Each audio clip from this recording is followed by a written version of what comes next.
अभी मैं आपको इस वीडियो के माध्यम से बताना चाहता हूँ, मेरा जो चैनल है, यूट्यूब चैनल चल रहा है जिसका नाम है the Neem scientific media Satish Kumar. ये चैनल है मेरा और कई महीनों से जो चल रहा है, मेरी सभी वीडियोस पर पड़ी हुई हैं।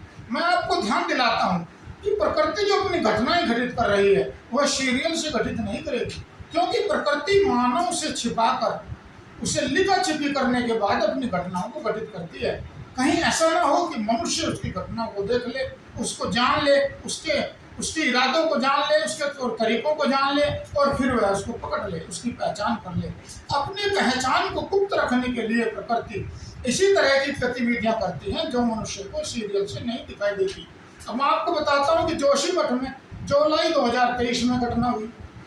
जोशीमठ कर्णप्रयाग में ये घटना एक साथ हुई और फिर तुर्की में इसी समय घटना हुई जुलाई 2023 में। तुर्की में बहुत भयंकर विनाश हुआ। और फिर अब आप चलते हैं चीन की तरफ घूम जाते हैं, चीन, इंडोनेशिया और जापान की तरफ घूम जाते हैं। अब हम ये आपको घेरा बनाते हैं, घेरा साइकिल के पहिए की तरह का एक घेरा बनाते हैं कि सबसे पहली घटना जोशीमठ में हुई, कर्णप्रयाग, फिर तुर्की में हुई, फिर आप इधर चीन की तरफ घूम जाएंगे। चीन, नेपाल में बहुत अधिक जो घर हैं वो ढाए भूकंप के द्वारा। फिर आप इसको इंडोनेशिया की तरफ, जापान घूम जाइए और दक्षिण भारत से होते हुए आप राजस्थान आ सकते हैं। राजस्थान में अभी नया भूधसा हो गया है। राजस्थान के भूधसाओं के 1-2 दिन के तुरंत बाद ही आपको जम्मू कश्मीर में बहुत भयंकर जो दरारें पड़ी हुई हैं, जमीन फट रही है और बिजली के बहुत ऊंचे टावर जो गिर गए हैं। अभी ये जो चक्र बना हुआ है, इस चक्र को आप इस तरह घुमा दीजिए। इसको जोशीमठ से कर्णप्रयाग, चीन, इंडोनेशिया, दक्षिण भारत यानी भारत का दक्षिण भाग यानी प्रशांत महासागर, चीन और श्रीलंका से घूम जाइएगा, जहाँ 2004 में जो सुनामी आई थी, इधर से घूम जाइए और फिर आप घूम कर आ जाइए पश्चिम में जहाँ सूरज छिपता है।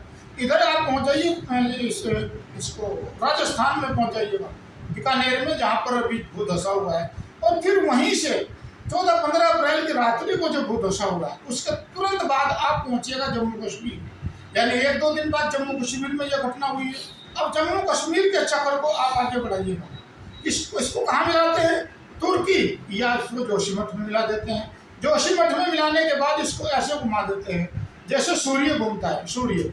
अब आप जो है, अब इसको कहेंगे कि एक चक्र बन गया है, यानी गोलाकार आकृति का एक चक्र बन गया है। अब इसको क्या कहेंगे? हम ये बताना चाहेंगे जो हमारा शोध है वो हमारे पास वैज्ञानिक साधनों की कमी है। हमने सरकार को फाइल जो डाली हुई है, सरकार, माननीय महोदय मुख्यमंत्री महोदय ने, प्रधानमंत्री महोदय ने डीएम हरिद्वार को कई बार आदेश किए, परंतु उन्होंने हमें आज तक कोई भी सुविधा या वैज्ञानिक उपकरण उपलब्ध नहीं कराए हैं। अभी मैं आपको ये भी ध्यान दिलाना चाहता हूँ कि जो गोलाकार आकृति मैं आपको अभी सुनाई है, इस गोलाकार आकृति को आप क्या समझते हैं? अब आपको बता रहा हूँ, प्रशांत महासागर धीरे धीरे उत्तर की ओर बढ़ रहा है। मैंने अपनी पिछली वीडियो में सभी ये बात बताई है। प्रशांत महासागर की गतिविधि बहुत बढ़ रही है। हो सकता है कि समुद्र के बनने की प्रक्रिया आरंभ हो रही हो, क्योंकि भूधसाव इतना अधिक तेजी से चल रहा है। आप जानते हैं कि गोवा के आसपास, उड़ीसा के आसपास समुद्र तटीय इलाके हैं और समुद्रों से ही यहाँ पर सुनामी लहरें आती हैं।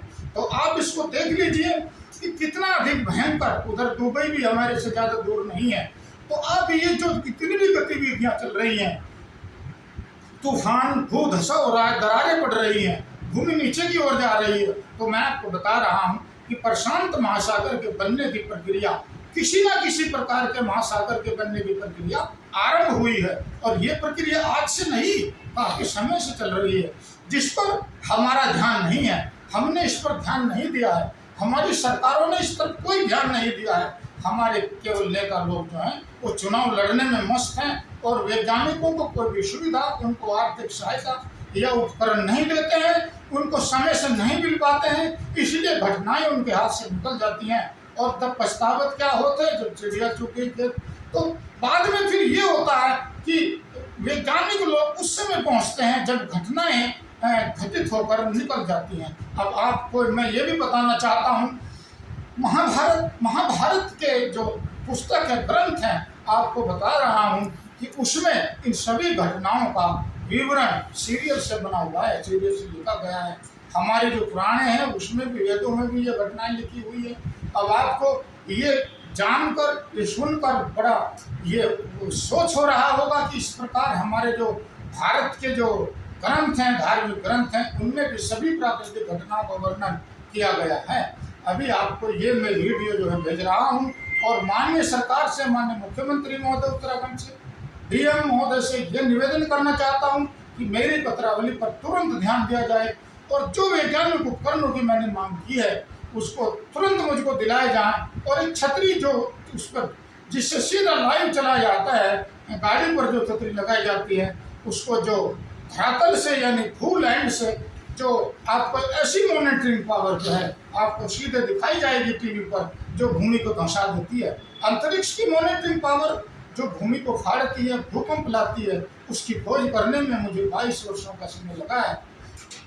ऐसी मॉनिटरिंग पावर को दिखाने के लिए मुझको सरकार से साधनों की आवश्यकता है। ऐसे वैज्ञानिक साधनों को सरकार को मुझे देना होगा, और क्योंकि वो बहुत अधिक महंगे हैं, कीमती हैं।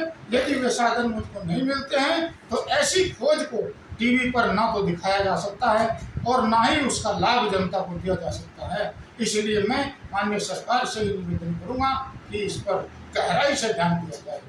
जय हिंद।